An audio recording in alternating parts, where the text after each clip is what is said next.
أعوذ بالله من الشيطان الرجيم. بسم الله الرحمن الرحيم. الحمد لله رب العالمين، والصلاة والسلام على خير خلق الله أجمعين نبينا محمد وعلى آله وصحبه ومن صار على نهجه واقتفى بأثره إلى يوم الدين.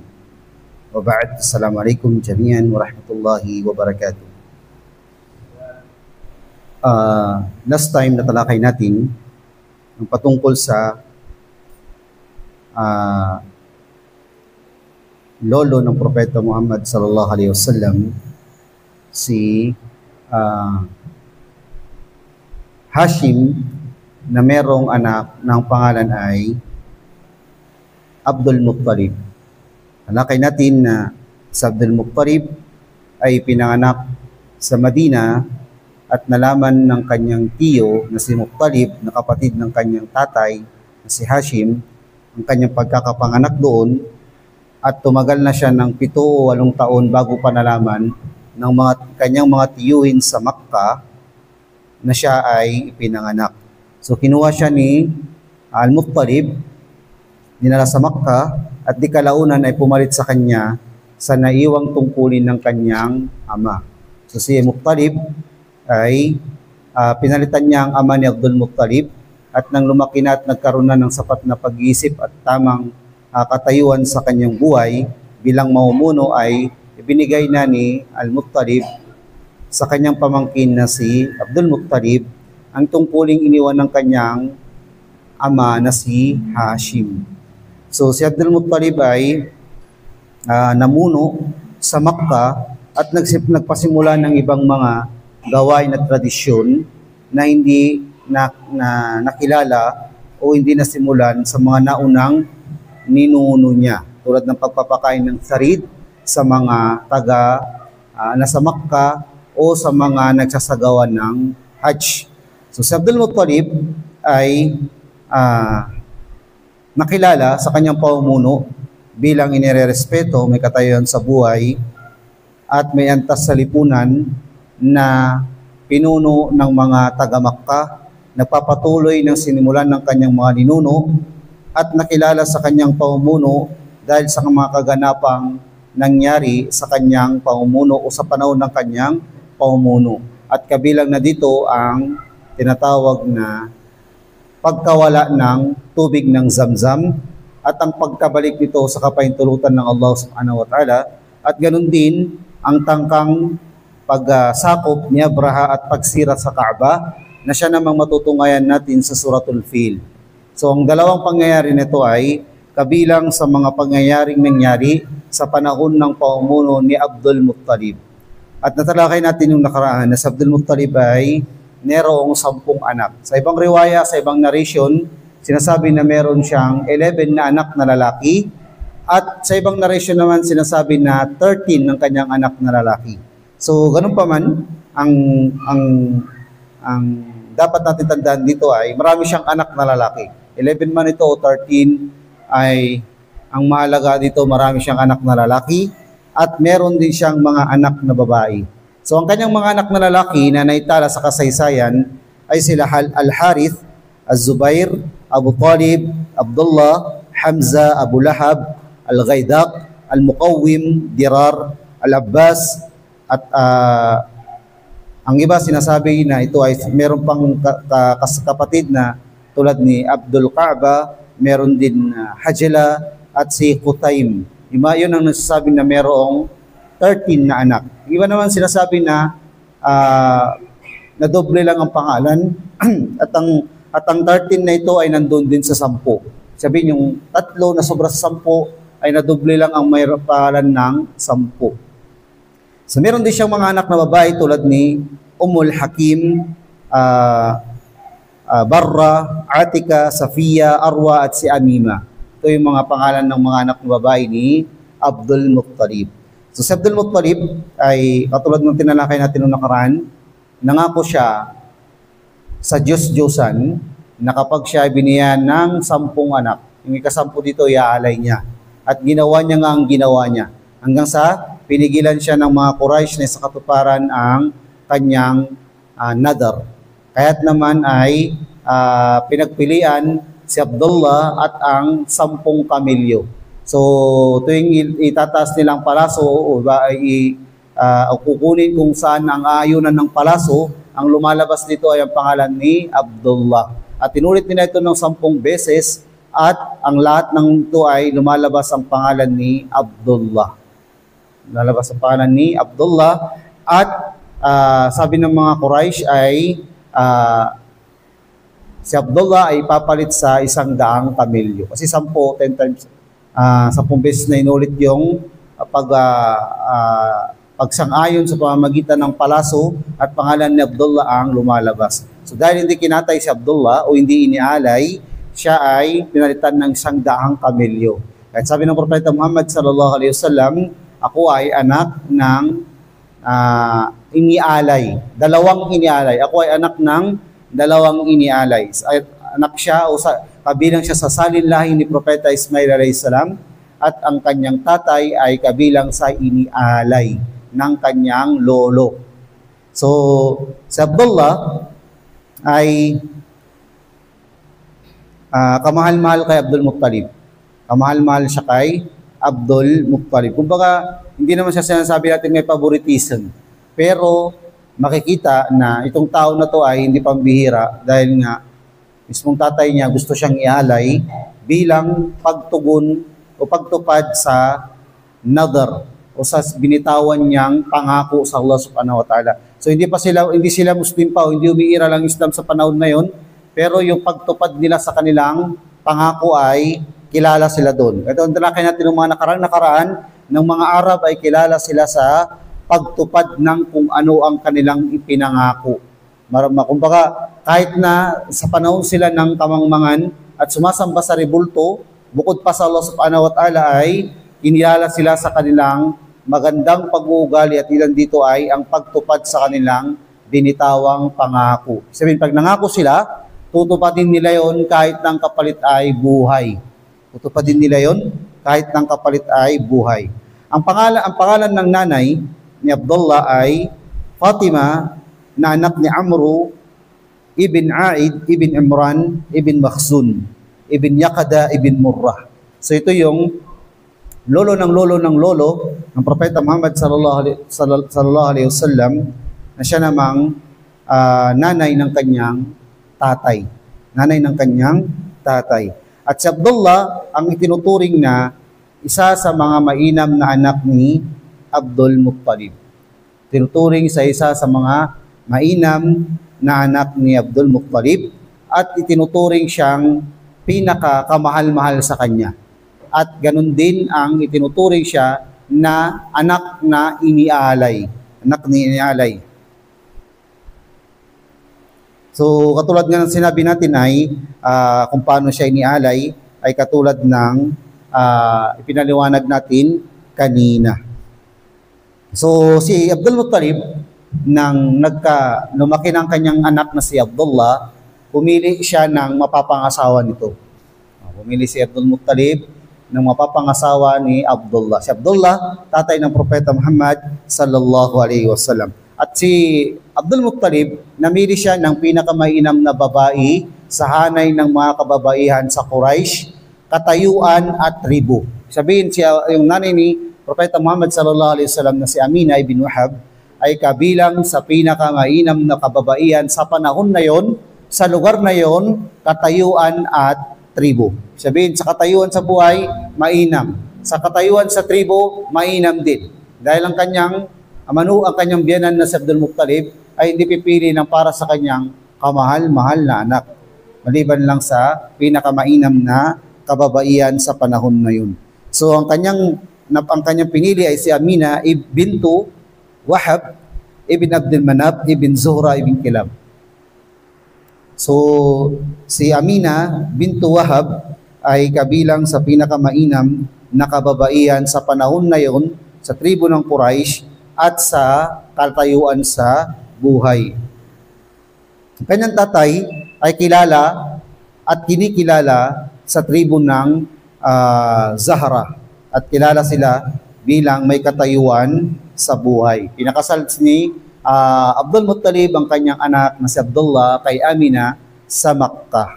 Sa Makkah ay kinasalang mga magulang ng Propeta Muhammad sallallahu alaihi wasallam. At nang nakabuo na, sabihin may palatandaan ng nabuntis na si Amina, na tatay ng Propeta Muhammad sallallahu alaihi wasallam, nanay ng Propeta Muhammad sallallahu alaihi wasallam, ay inutusan naman ang tatay nito ni Abdul Muttalib upang magtungo sa Madina upang dahil sa dates, pagkuha ng dates. At sabi ay dito na siya namatay. Ang iba naman ay, ibang narration naman, namatay siya ng papunta ng Sham habang napadaan sa Madina dahil sa pangangalakal.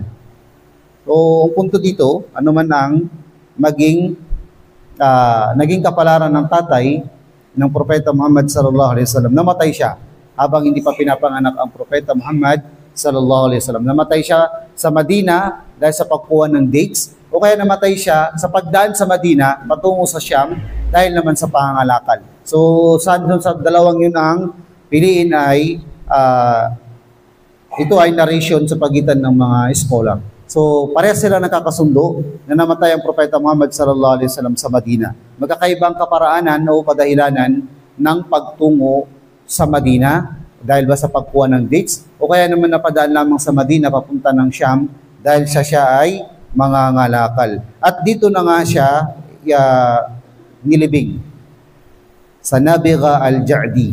So, nilibing siyang ang tatay ng Propeta Muhammad sallallahu alaihi wasallam sa Madina.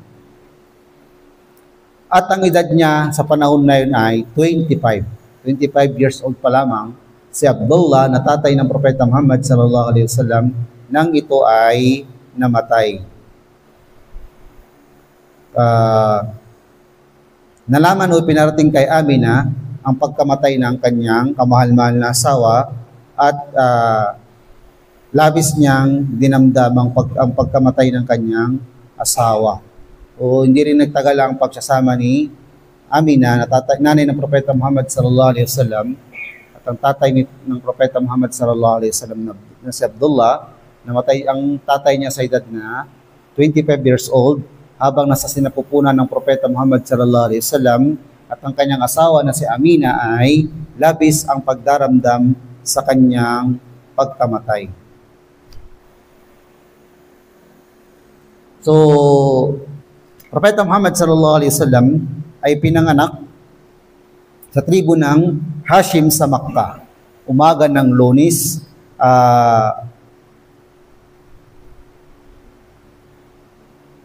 petsa 9 ng buwan ng Rabiul Awwal.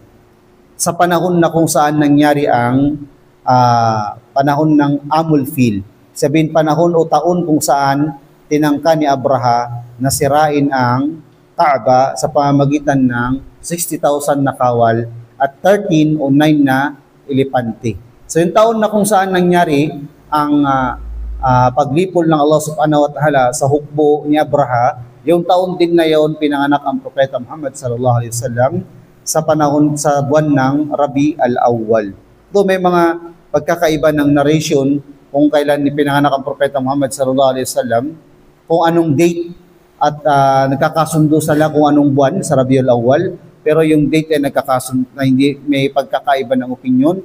Ang iba ay nagsasabi ng 9, ang iba ay 10, ang iba ay 11, ang iba ay 12. So ano pa man ang panahon, kung ano pa man ang date o petsa ng kapanganakan ng Propeta Muhammad sallallahu alaihi wasallam, ay hindi naman ito ganun kahalaga o hindi ganun kalaki ang epekto nito, dahil alam naman natin ang Propeta Muhammad sallallahu alaihi wasallam hindi naman nag-celebrate ng kanyang kapanganakan. So, pinanganak ang Propeta Muhammad sallallahu alaihi wasallam sa taon ng pangyayari ng pagsalakay ni Abraha at ng kanyang hukbo at kawal sa pagtangkang pagsira ng Kaaba. So ito ay taon ng elepante. Tinawag ito na taon ng elepante. So marami ito sa kasaysayan ng tanambuhay ng Propeta Muhammad sallallahu alaihi wasallam, na yung mga taon ay may kinalaman sa malaking kaganapan sa taon na yun. Halimbawa, nang namatay si Khadija at namatay si Hamza, tinawag din yung taon na yun ng taon ng kalungkutan. Dahil sa taon na yun, namatay ang isa sa pinakamamahal ng Propeta Muhammad sallallahu alaihi wasallam. So dito sa taon na to ay sinasabi ng ilan sa mga pantas at ulama ng kasaysayan na tulad nila Sheikh Muhammad Sulaiman Al-Mansur Furi rahimahullah, na tumatapat ang pagkapanganak ng Propeta Muhammad sallallahu alaihi wasallam sa buwan ng 22 Abril taong 571. Buwan ng Abril, petsa 22 taong 571 pagkatapos ng miladi. Pagkatapos ng ano ba yung miladi sa ano? Gregorian calendar? Gregorian calendar ba yun? Pagkatapos ng pagkawala ni Jesus, parang gano'n ba? No. Pagkapanganak, DC, after date ba yun? AD, after date? After date? Oh, after Christ. Ayun, basta 571. Before Christ, BC, di ba? Oh. After Christ. After death, after death. Kasi sa Islam, di naman namatay si Jesus. Eh, paano yun? Ano? After Christ. So, yun ay taong 571. Kasi ang pagitan ni Jesus, ni Propeta Muhammad sallallahu alaihi wasallam, nasa 700, almost 700 years. 600 plus or 700 years. Ibig sabihin, sa pagitan ng 700 years na to, walang ibang ipinadalang propeta. Walang ibang pinadalang propeta. Ang huling pinadalang propeta sa hanay ng Israeliyat ay si Propeta Isa alayhi salam.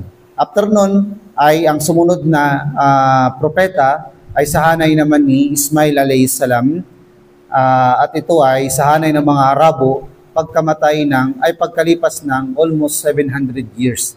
Sa 700 years, walang propetang dumating, at ang huling propeta at silyado sa lahat ng propeta at sumilyado sa lahat ng kasulatan, ang Propeta Muhammad sallallahu alaihi wasallam at ang Quran ng Allah subhanahu wa ta'ala.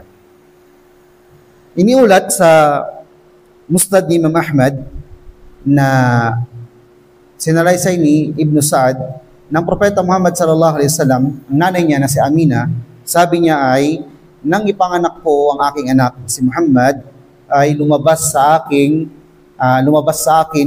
ang isang liwanag. Lumabas sa akin ang isang liwanag na sa pamamagitan nito ay lumiwanag sa kaharian ng Syam. Lumiwanag sa kaharian ng Syam. At ang hadith na ito ay niulat din ni Imam Ahmad at ni Darimi. So ito ay kasay sa pangyayari sa kapanganakan ng Propeta Muhammad sallallahu alaihi wasallam. Nayulat na sa panahon nang ipinanganak ang Propeta Muhammad sallallahu alaihi wasallam, may mga hindi mga natural na pangyayari na natigil sa pagkapanganak ng Propeta Muhammad sallallahu alaihi wasallam. Iniulat din na ang mga syaitan, ang mga syaitan ay nagpapatong-patong noon bago ipanganak ang Propeta Muhammad sallallahu alaihi wasallam, at nakikinig sila sa unang baitang ng langit, at pagkatapos kung anong marinig nila dito ay sasabihin nila sa mga manghuhula. At yung mga manghuhula na to ay sila yung nagsasabi sa mga tao sa kung ano yung mga mangyayari sa hinaharap. So nung ipanganak ng Propeta Muhammad sallallahu alaihi wasallam ay pinanganak ng Propeta Muhammad sallallahu alaihi wasallam, gwardyado na hanggang sa pinakamababang baitang ng kalangitan, at hindi na makalapit ang mga syaitan para makarinig ng mga mangyayari na ibababa sa kalupaan sa mga hinaharap. Kasi binabato na sila ng mga malaika doon. Ganon din, nang ipanganak ang Propeta Muhammad sallallahu alaihi wasallam, ay namatay ang apoy na sinasamba ng mga Majus. Mga Majus kasi sumasamba sila sa apoy. Nang pinanganak ang Propeta Muhammad sallallahu alaihi wasallam, namatay ang apoy na sinasamba ng mga Majus. At itinala ito sa kasaysayan ng tao na pagkamatay ng Propeta Muhammad sallallahu alaihi wasallam, ay pagkapanganak ng Propeta Muhammad sallallahu alaihi wasallam. So ito ay mga naitala sa mga kaganapan bago ipanganak ang Propeta Muhammad sallallahu alaihi wasallam. Nang ipanganak ng Propeta Muhammad sallallahu alaihi wasallam, ipinadala ni Amina ang kanyang anak na noon ay hindi pa ipinangalanan kung anong pangalan. Pinadala niya ito sa kanyang lolo na si Abdul Muttalib, na ipinababalita sa kanyang kapanganakan ng kanyang apo. Binibigay sa kanyang magandang balita sa kapanganakan ng kanyang apo. At labis na labis ang pagkatuwa at pagkagalak ni Abdul Muttalib sa pagkakapanganak ng kanyang apo sa kanyang anak na si Abdullah at sa kanyang manugang na si Amina. At dinala niya ito sa loob ng Kaaba at pinasalamatan niya ang mga kinikilala niyang Diyos-Diyos doon, Diyos-Diyosan doon. At pinangalanan niya itong Muhammad. Pinangalanan niya itong Muhammad. Ang pangalang Muhammad ay hindi pa ito naitala sa kasaysayan ng mga Arabo. Ibig sabihin, before ang pangalang Muhammad, wala pang nagpangalan ng pangalang Muhammad o wala pang nagkamit ng pangalang Muhammad na kinilala at nalaman ng mga Arabo. At nang pinangalanan ito ni Abdul Muttalib ng Muhammad ay bago sa pandinig at pagkaalaman ng mga Arabo. Kasi hindi pa sila nakarinig ng pangalang Muhammad noon.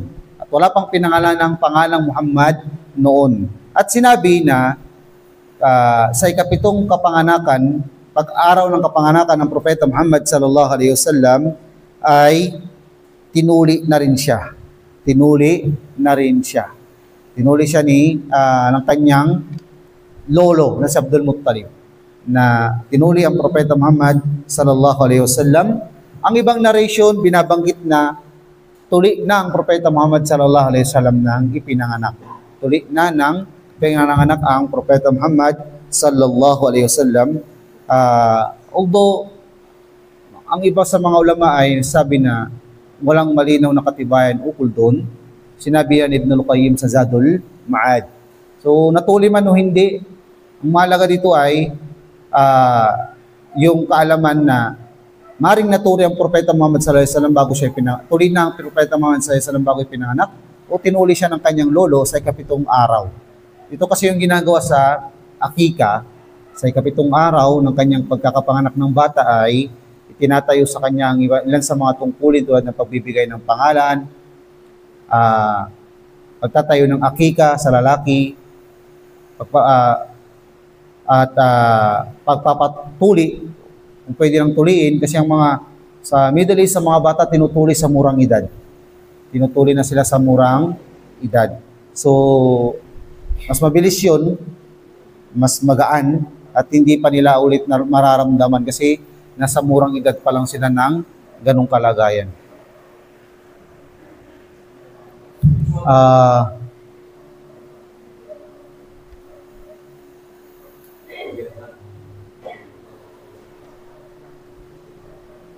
So si Amina ay nag-breastfeed sa kanyang anak na si Propeta Muhammad sallallahu alaihi wasallam. Siya ang unang nag-breastfeed kay Propeta Muhammad sallallahu alaihi wasallam. Hindi nagtagal yung kanyang pag-breastfeed sa Propeta Muhammad sallallahu alaihi wasallam. Pagkatapos ay ibang mga kababaihan ang nag-breastfeed kay Propeta Muhammad sallallahu alaihi wasallam. Dahil nga parang hindi sasapat ang kanyang gatas at ang iba naman ay mayroong ibang reason kung bakit ang mga taga-urban na mga kababaihan noon ay mas pinipili nilang ipa-breastfeed ang kanilang mga anak sa mga taga-rural. May mga paliwanag ang mga ulama kung bakit nangyayari ang ganun. Propeta Muhammad sallallahu alaihi wasallam breastfeed siya ng kanyang nanay. Hindi rin nagtagal ng ilang linggo. Pagkatapos ay nagpa-breastfeed sila sa ibang babae para sa Propeta Muhammad sallallahu alaihi wasallam. So naiulat na pagkatapos ng Propeta Muhammad sallallahu alaihi wasallam sa nanay niya nag-breastfeed, ay na-breastfeed din siya ng ibang babae tulad ni Thuwayba, at pagkatapos ay naghanap sila ng mga babae o ng babaeng magbe-breastfeed sa Propeta Muhammad sallallahu alaihi wasallam na taga-rural. Ang mga Arab kasi nakatira sila halimbawa sa Makkah, sa city, at ang kanilang mga anak pinapa-breastfeed nila sa mga babae na nakatira sa rural area. Halimbawa, mga nasa malalayong lugar na ang trabaho ng mga ito ay nag-aalaga ng mga hayop tulad ng tupa, kambing, baka, kamelyo. Tapos bukod doon ay nagpapa-breastfeed din sila sa mga anak ng mga may kakayahang magbayad sa kanila kapalit ng pag-aalaga sa kanila at pagpapa-breastfeed. So bakit nga ba nagpapa-breastfeed ang mga Arab sa mga kababaihang nasa rural area instead na yung mga kababaihan nilang nasa urban ang gumawa nito? Nauna, minsan hindi kasapatan yung gatas. Siyempre pag hindi sapat yung gatas, hanap ka talaga ng may sapat na gatas para magpa-breastfeed sa anak mo. Pangalawa ay sa kadahilanan. Nang una, sinasabi nila na ang mga bata na lumaki at pinalaki sa mga rural area, mas malalim ang Arabic nila. Ano sila kumbaga baligh, saka pasih, saka adib. Ibig sabihin, pag tinukoy ka ng ganito sa luga Arabiya, ang pananalita mo ay hindi basta-basta. At subok sa mga Arabo ng mga bata na pinalaki sa mga rural area ay malalim, malawak, mahusay, magaling sila sa Arabic. Take note, Arabic na yung salita nila, pero mas naging mahusay at malalim ang kanilang wikang Arabic kumpara sa mga nasa urban, mga nasa city, mga nasa civilized na mga lugar. Siguro dahil ang mga Arabic nila ay hindi halos nahaluan at nananatili yung lalim nito at nananatili itong hindi na nahaluan ng ibang lingwahe. Isa yun sa mga kadahilanan.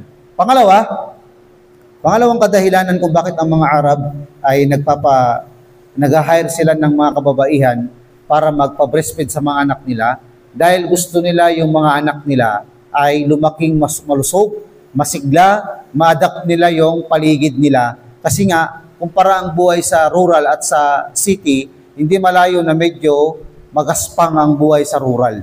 Dahil mainit, batak ka sa trabaho, natututo sila sa mga gawain na maaari nilang maging buhay sa hinaharap. Ang Propeta Muhammad sallallahu alaihi wasallam pinalaki ng nagpapastol. Ang Propeta Muhammad sallallahu alaihi wasallam naging tagapastol din.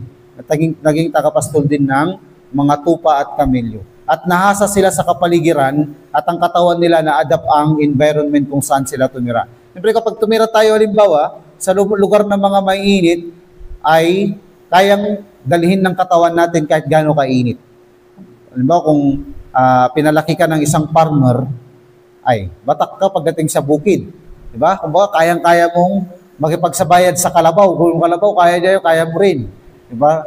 Kung ikaw ay pinalaki sa city, at meron kang ugali na ayaw mo napapagod, ayaw mo nainitan, gusto mo naka-electric fan, gusto mo naka-aircon, ayaw mo na-exercise, ayaw mo na mabigat na gawain, yung mga nasa rural area, iba yung araw nila. Kumbaga, sisikat ang araw, masisikatan sila, nandun sila sa may bukid.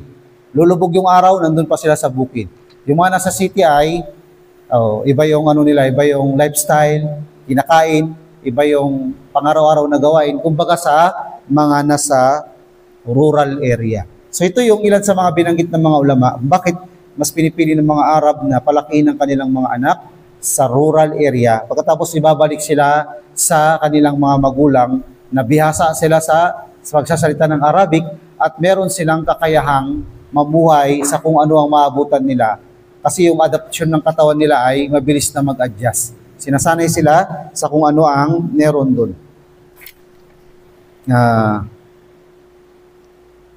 So, pangatlo ay ang mga Arab ang sinasabi nila ay pinapadala nila ang kanilang mga anak sa rural area kasi nga minsan may mga sakit na kumakalat sa syudad.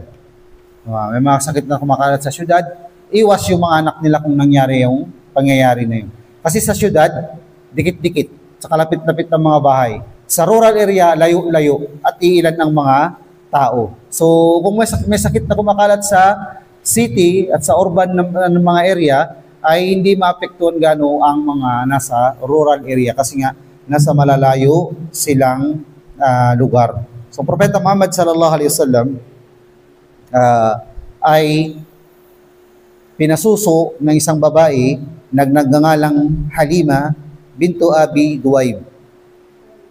Si Halima ang sumunod na nag-breastfeed kay Propeta Muhammad sallallahu alaihi wasallam pagkatapos ni Thuwayba at pagkatapos ng nanay niya na si Amina. So pangatlong nag-breastfeed kay Propeta Muhammad sallallahu alaihi wasallam. Itong si Halima, kabilang na talaga sa trabaho nila, yung nagbe-breastfeed sila.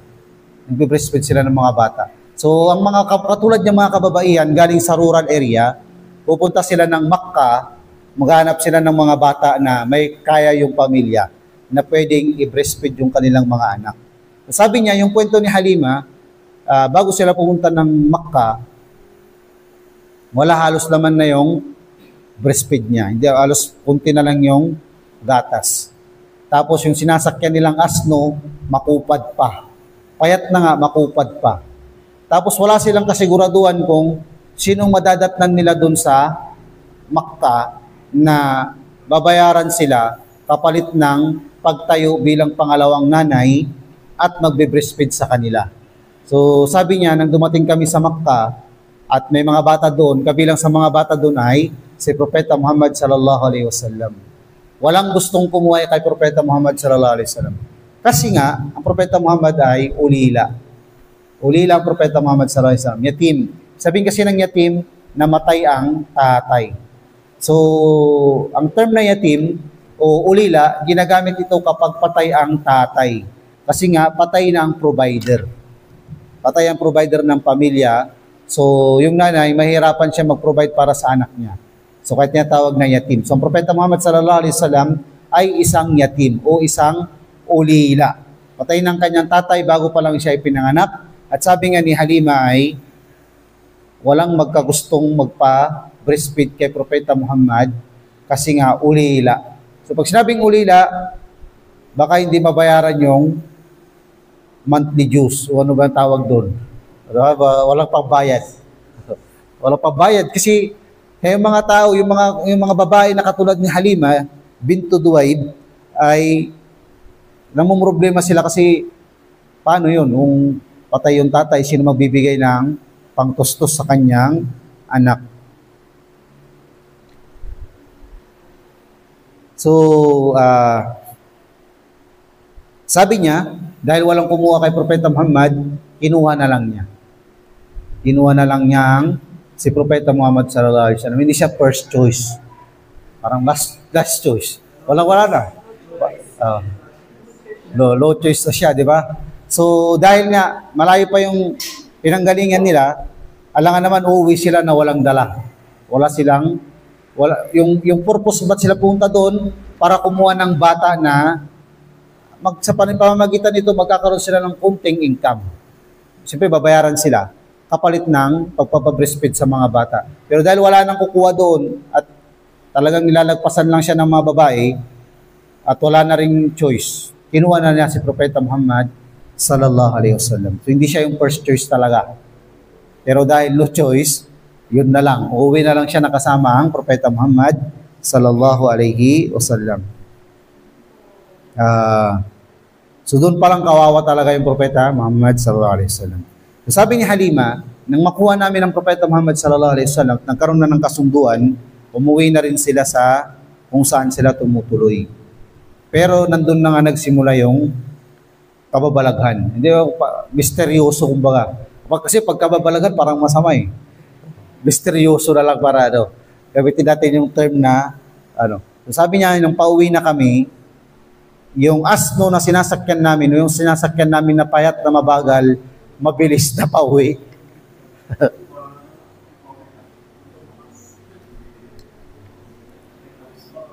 Sabi niya, yung sinasakyan namin payat na mabagal papunta, mabilis na pauwi. Tapos nagsimula na ring dumami yung gatas niya sa kanyang breastfeed. Di pa niya pa-breastfeed niya. Dati kasi di ba sinabi natin kanina, halos walang gatas. Pero dahil gawain trabaho nila ito, ay baka sakali sila na magkaroon ng magandang kalalabasan ng pagpunta nila sa Makkah. So unang napansin ni Halima, pauwi na sila ay mabilis na yung sasakyan nila, yung asno. Binanggit pa dito na na-overtaken pa nila yung ibang kasabayan nila. Na nagtataka yung mga yun, bakit mabilis na yung sinasakyan niya. Tapos, isa pa sa napansin niya, dumami na yung kanyang gatas. Dumami na rin yung kanyang gatas. At isa sa napansin niya pa na isa pa ay, yung mga alaga nilang hayop, ang rami ng mga gatas. Hindi na halos naubusan ng gatas. So, nag-alaga sila ng mga hayop at yung mga alaga nilang hayop ay dumami yung mga gatas. Isa sa pinagtatakahan niya yun, kasi bago pa niya iuwi ang Propeta Muhammad, wala namang mga payatot naman na walang mga gatas halos yung mga alaga nila. Pero nang inuwi niya ng Propeta Muhammad sallallahu alaihi wasallam, nagsimula ng mga bagay na hindi niya may paliwanag. So dumami na rin yung mga gatas ng mga tupa, mga kamelyo na dumami sa pagkarahatang kalagayan. At yung lugar kung saan sila nananatili, tumubo rin yung mga halaman. Tumubo din yung mga halaman. Kasi nga parang nasa nomadic sila na style ng pamumuhay. Kung saan may tubig, nandun sila tumitira. So, doon sila sa lugar ng dinatnan ng Propeta Muhammad sallallahu alaihi wasallam ay nagsimula na ring pumatak-patak yung ulan at tumubo ang mga halaman. Hindi naman agad-agad tumubo yung halaman, pero nagkaroon ng pagpatak ng mga ulan na naging dahilan din pagkatapos ng kagustuhan ng Allah subhanahu wa ta'ala na tumubo ang mga halaman sa paligid. So pag tumubo ang mga halaman, may kakainin yung mga hayop. So pag may kakainin ng mga hayop, hindi na sila aalis o maghanap ng tubig kasi may tubig na doon sa lugar kasi nga umuulan. So dahil dito, sabi ni Halima, hindi na ulit kami nakakaranas ng gutom. So ibig sabihin noon, nakakaranas sila ng gutom, nagugutom sila. So nang dinala nila sa lugar nilang Propeta Muhammad sallallahu alaihi wasallam ay nagsimula ng nagbigay ng malaking pagbabago sa kanilang buhay at sa kanilang hanap buhay. So, yung pamumuhay nila ay maganda na, meron ng sobra-sobrang gatas, pati ang Propeta Muhammad, kasi ang Propeta Muhammad sallallahu alaihi wasallam, hindi lang siya yung nagbe-breastfeed doon kay Halima. May mga anak pa si Halima. May mga anak pa siya na kapatid ng Propeta Muhammad sallallahu alaihi wasallam sa breastfeed. Kasi sa Islam, ang kapatid mo sa breastfeed ay katulad ng kapatid mo sa dugo. Kaya kayong mga nanay na mga nagpapabreastfeed ng mga bata, ay tignan ninyo kung sino pinapabreastfeed ninyo. Nagpapabreastfeed kayo ng mga bata, kung 5 beses kayong nagpabreastfeed ng mga bata na nakakabusog, ay may tuturing nyo silang anak. May tuturing nyo silang anak. So, ibig sabihin, yung anak mo din na nag-breastfeed sa'yo, kapatid niya yun. Kapatid niya yun. Kapatid niya yun sa breastfeed. So, kapatid niya sa breastfeed, hindi sila pwedeng mag-asawa sa hinaharap. Hindi sila pwedeng mag-asawa sa hinaharap. So, kapag yung isang lalaki at isang babae na magkapatid sila sa breastfeed, tapos lumaki sila, nagpakasal sila, at kinonfirm ng nagpa-breastfeed sa kanila na magkapatid nga sila sa breastfeed, at sumuso sila ng sapat na pagsuso, bilang at kabusugan, ibig sabihin kapag nalaman na sila ay mag-asawa sila, paghihiwalayin sila ng Islam.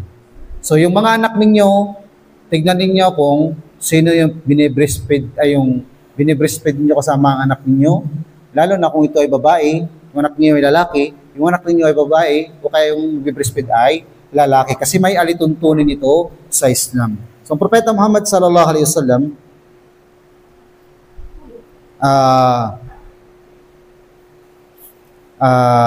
may kapatid din siya sa gatas. So yung mga pangyayari na ito ay sinalaysay ni Halima pagkatapos nilang dumating at kinuha ang Propeta Muhammad sallallahu alaihi wasallam mula sa Makkah. So ang Propeta Muhammad sallallahu alaihi wasallam ay pinalaki doon sa lugar na tinutuluyan ni Halima, at dito ay tumagal sila ng ilang taon. 7 taon o ilang taon siya doon sa pananatili kay Halima sa kalagayan na protektado ng Allah subhanahu wa ta'ala. So bata pa lang Propeta Muhammad sallallahu alaihi wasallam, nagpapakita na ang mga ilang misteryosong kaganapan kay Propeta Muhammad sallallahu alaihi wasallam.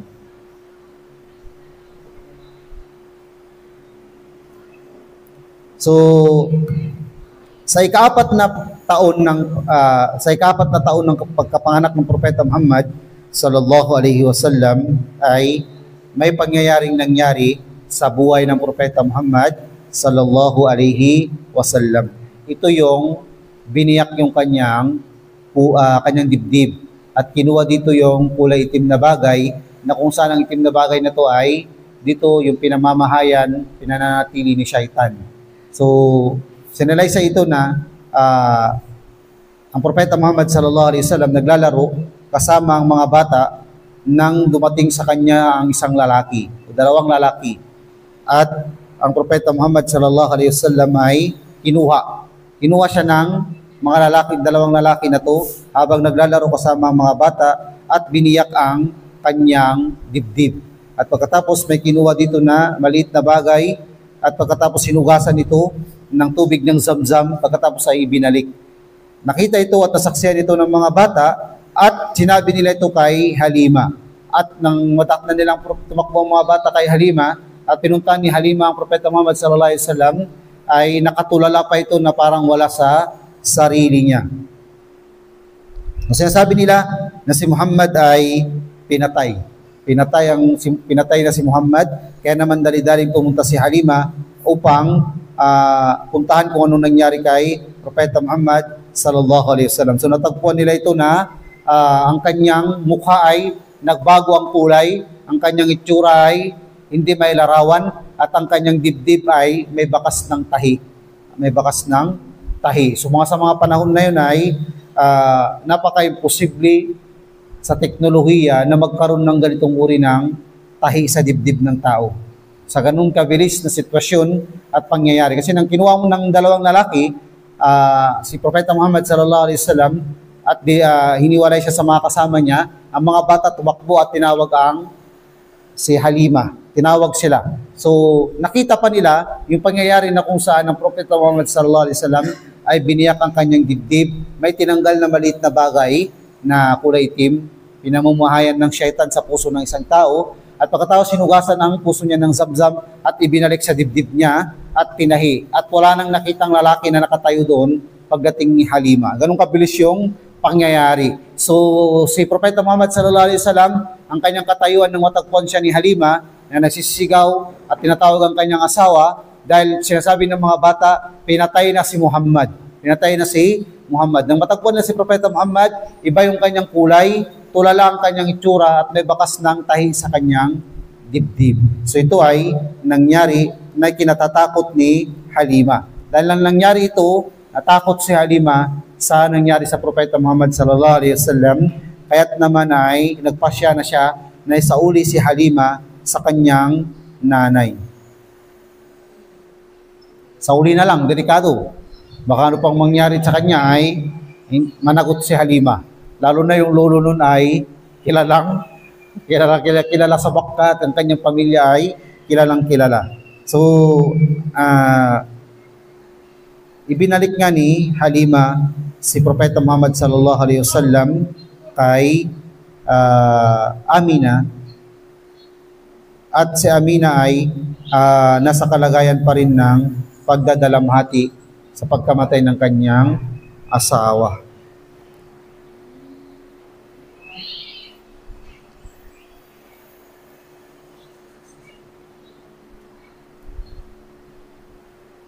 So, ang Propeta Muhammad sallallahu alaihi wasallam, pagkatapos ibalik kay Amina, nanatili pa siya dito hanggang sa ang kanyang ina ay nagpasya na bisitahin ang libingan ng kanyang asawa.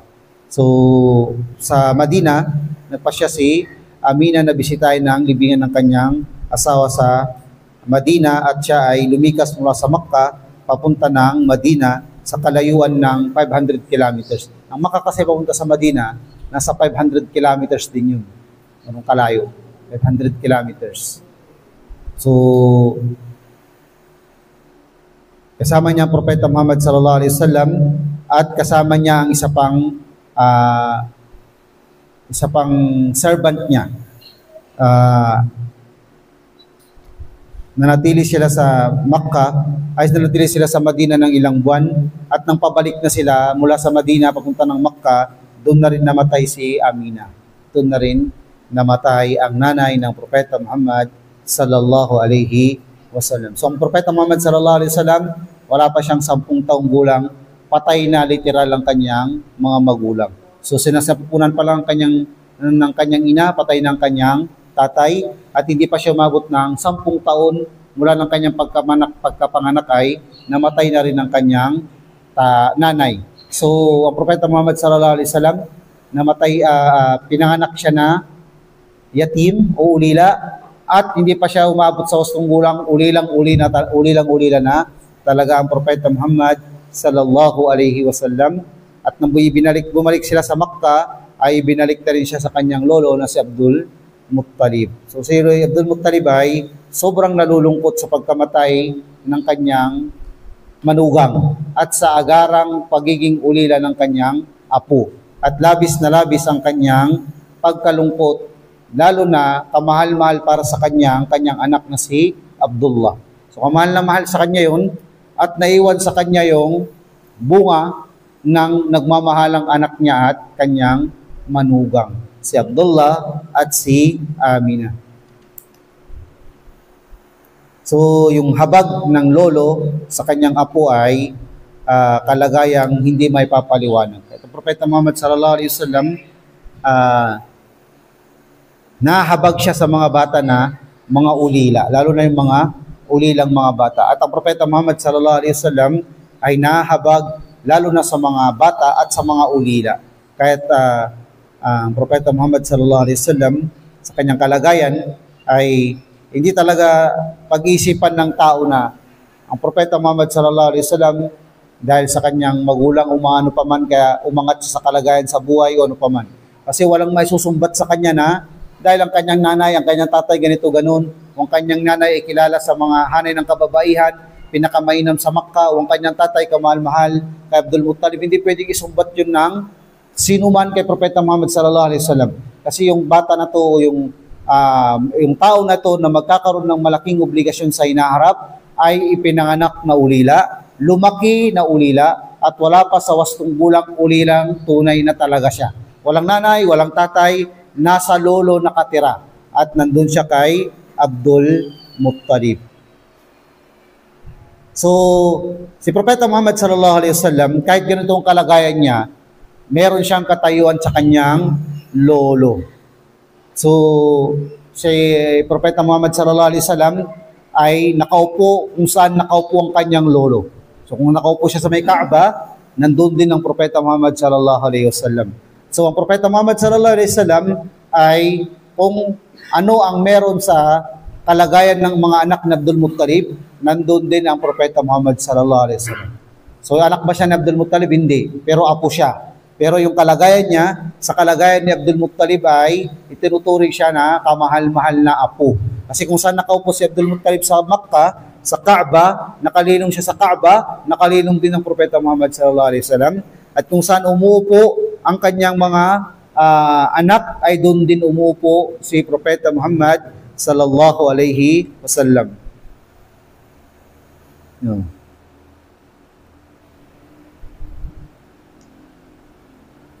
So, Propeta Muhammad sallallahu alaihi wasallam ay ginagalang at nirerespeto ng kanyang mga tiyo bilang habag na yan ay kapatid ng kanilang, yan ay anak ng kanilang kapatid. So, maging ang kanyang mga tito ay mga nirerespeto at ginagalang ang Propeta Muhammad sallallahu alaihi wasallam sa katayuan niya sa kanyang kay Abdul Muttalib. So, ang Propeta Muhammad sallallahu alaihi wasallam,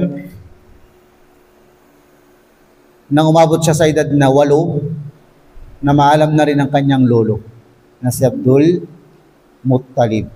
So, namatay ang lolo ng Propeta Muhammad sallallahu alaihi wasallam sa Makkah. Wala pa siyang 10 taong gulang ay nalagas na yung 3 tao sa buhay niya. Tatay niya, nanay niya, lolo niya, at nang may libing at mamatay at may libing niyang kanyang lolo na si Abdul Muttalib, ay nilipat ang pangangalaga sa kanya sa kanyang tiyo na si Abu Talib. Nalipat ang pangangalaga niya sa kanyang tiyo na si Abu Talib. Si Abu Talib ay kapatid ng kanyang tatay, sa nanay at sa tatay. Ano yung tinatawag yun na syakit? Ibig sabihin ng syakit, magkapatid sa nanay at tatay. Kasi meron yung magkapatid sa nanay, meron naman magkapatid sa tatay. So itong si Abu Talib ay kapatid na buo sa dugo ng tatay ng Propeta Muhammad sallallahu alaihi wasallam. Ibig sabihin, tiyo niya talaga na kapatid ng kanyang tatay na parehas ang kanilang mga magulang, nanay at tatay. So si Abu Talib siyang tumayo bilang nanay, bilang tatay, at bilang lolo, at bilang tito ng Propeta Muhammad sallallahu alaihi wasallam. Tumayo siya ng maabot niya sa abot ng kanyang makakaya sa karapatan na kaya niyang ibigay kay Propeta Muhammad sallallahu alaihi wasallam. At itinuring niya ito na kabilang sa kanyang mga anak. Hindi niya ito itinuring na pamangkin lang, o hindi dahil tinuring niya ito na anak ng kanyang kapatid, o kaya pa nakamamahal ng kanyang tatay, o ano pa man. Tinuring niya ito na kabilang sa kanyang mga anak, at bagkus binigyan niya pa ito ng mataas na antas ng pagrespeto at paggalang at pagmamahal. So binigay niya kay Propeta Muhammad sallallahu alaihi wasallam, at nanatili ito sa tabi ng Propeta Muhammad sallallahu alaihi wasallam hanggang sa tumanda ito at nagkaisip. Kumbaga yung connection nila sa Propeta Muhammad sallallahu alaihi wasallam hanggang sa nagkaroon na ng asawang Propeta Muhammad sallallahu alaihi wasallam, at hanggang sa naging propeta, nasa tabi niya ang kanyang tiyo na si Abu Talib. Si Abu Talib ang nagtatanggol kay Propeta Muhammad sallallahu alaihi wasallam sa mga unang taon na siya ay nagpapalaganap ng Islam. Siya ang nagtatanggol, at dahil kay Abu Talib ay hindi nila ginagalaw ang Propeta Muhammad sallallahu alaihi wasallam. Matataas kasi ang kalagayan ni Abu Talib sa hanay ng mga Quraysh. At mula sa taon na yon, ng pagkamatay ng lolo ng Propeta Muhammad sallallahu alaihi wasallam, nanatili sa pangangalaga, sa suporta, sa tabi, sa pagmamahal, sa respeto na ibinigay itong si Abu Talib sa kanyang pamangkin na si Propeta Muhammad sallallahu alaihi wasallam. Tinuring niya ito na kanyang anak, na binigyan niya ng mataas na katayuan, respeto at pagmamahal. Kahit nang tumanda na o umabot na sa edad ng Propeta Muhammad sallallahu alaihi wasallam, nakapag-asawa na siya o naging propeta o pinadala sa kanya ang mensahe ng Allah subhanahu wa ta'ala bilang isang propeta, nasa tabi pa rin niya ang kanyang tiyo na si Abu Talib. Kahit na yung panahon na nagpapalaganap siya ng Islam, sekreto o kaya naman hayagan, ay nasa tabi niya si Abu Talib. Yun nga lang ay ang gabay ng Allah ay binibigay niya sa kanyang nais. Namatay din itong si Abu Talib na hindi nag-Muslim. So ang punto dito, sa lahat ng natitirang buhay ni Abu Talib ay binigay niya tulong, suporta at pagmamahal kay Propeta Muhammad sallallahu alaihi wasallam. So inshallah ay tutuloy natin ang ating pagtalakay sa susunod na Wednesday.